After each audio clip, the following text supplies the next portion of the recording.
Yes, I'm Mary Washington. I'm a state legislator. I represent the 43rd Legislative District right here in Baltimore City. It's Northeast Baltimore. You know, when I was in graduate school and an undergraduate, I was one of the people that would organize these types of activities. So I just really want to thank the Women Leadership and Equality Program, the LGBT Alliance, Black Law Students Association, Women's Bar Association, all the folks that are in front of here.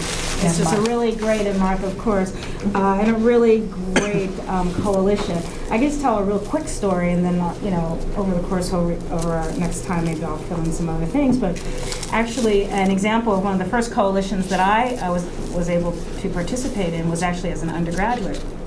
And this was in on a college campus in Western Pennsylvania. I grew up in Philadelphia, the oldest of 6 kids. I often identify myself as the adult child of a nurse. Those of you who have nurses as mothers would understand that particular challenge. And also being the oldest sister. But you know, there I was, and being involved in various organizations. And at the time, they had something called Students for Gay Rights, not gay students, but Students for Gay Rights. There was Women for Change on the campus. There was a Black Student Union on the campus, and there was also something called the Commonwealth Association of Students.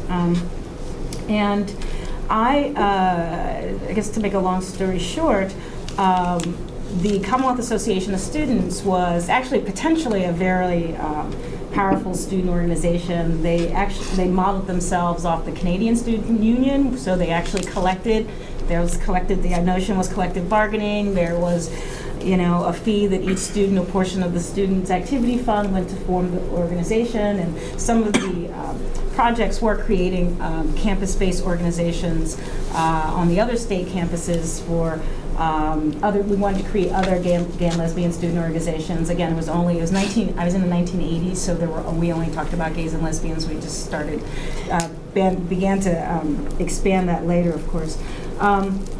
And we tried to set up women's organizations on campus and Black student union organizations on the other campuses. But there came a time when I, being who I am, African American, lesbian, was thinking, you know, I found myself, of course, I was a member of all of these different groups individually. I got to go to a meeting every single night. You know, other people could go to a different, go to a meeting different, days. They could do something else on Tuesday night, or they could do something else on Wednesday night rather than going to the women's group and then the Black Student Union. And that's continued for my entire career. Even as the House of Delegates, I do not have a morning free because I'm either in Democratic caucus, Women's caucus, Black caucus, and a lot of the first 2 years of my term, the LGBT caucus met a lot around marriage equality. But what we did was we actually formed what we called the Progressive Student Alliance. This was in 1982.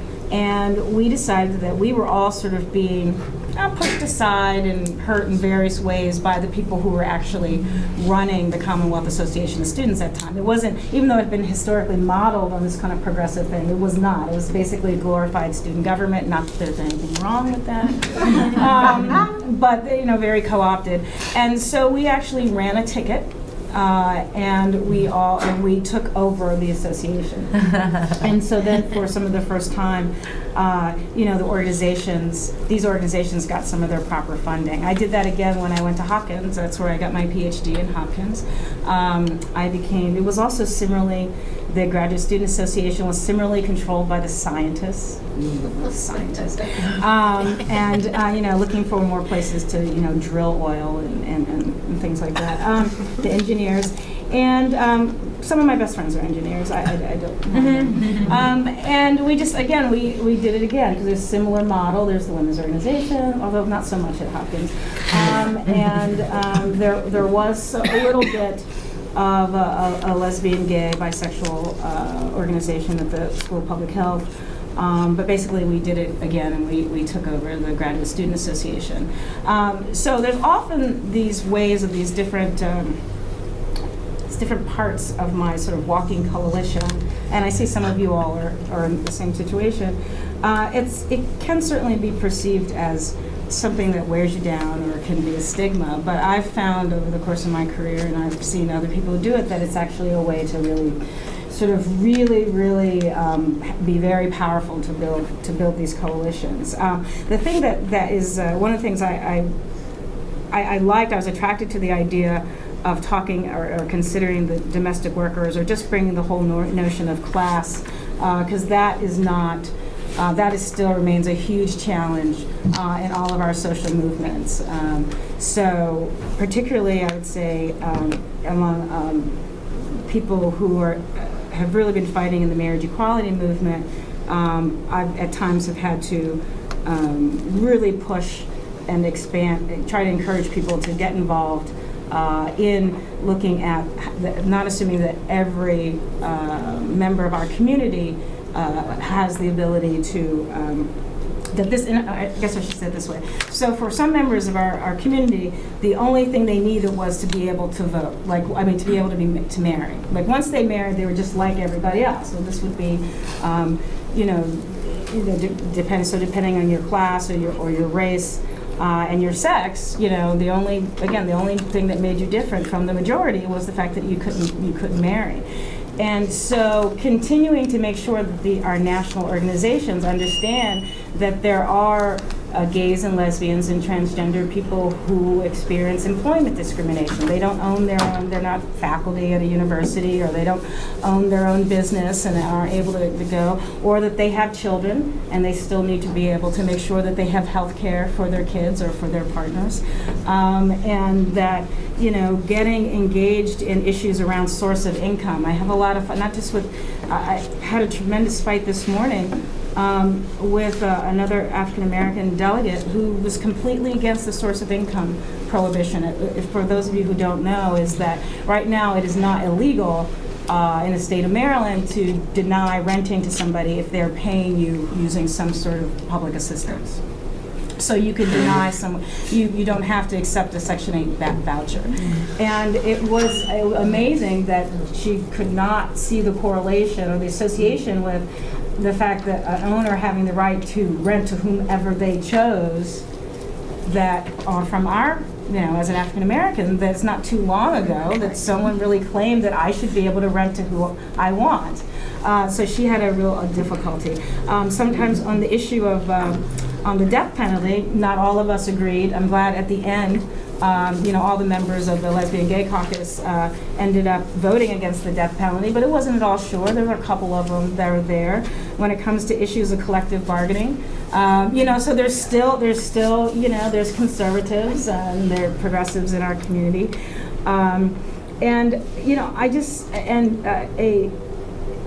I guess I was talking more than I planned to, but but it's just, I think we have to continue to push and use these switch points. I think that's a great way to sort of push the notion of intersectionality. It's easier to say, for one thing, and people don't sort of stare at you. When I talk about these issues to my peers, they don't quite understand what I'm trying. I mean, my peers in the legislature, but it's really just very cool. I'm not a great storyteller.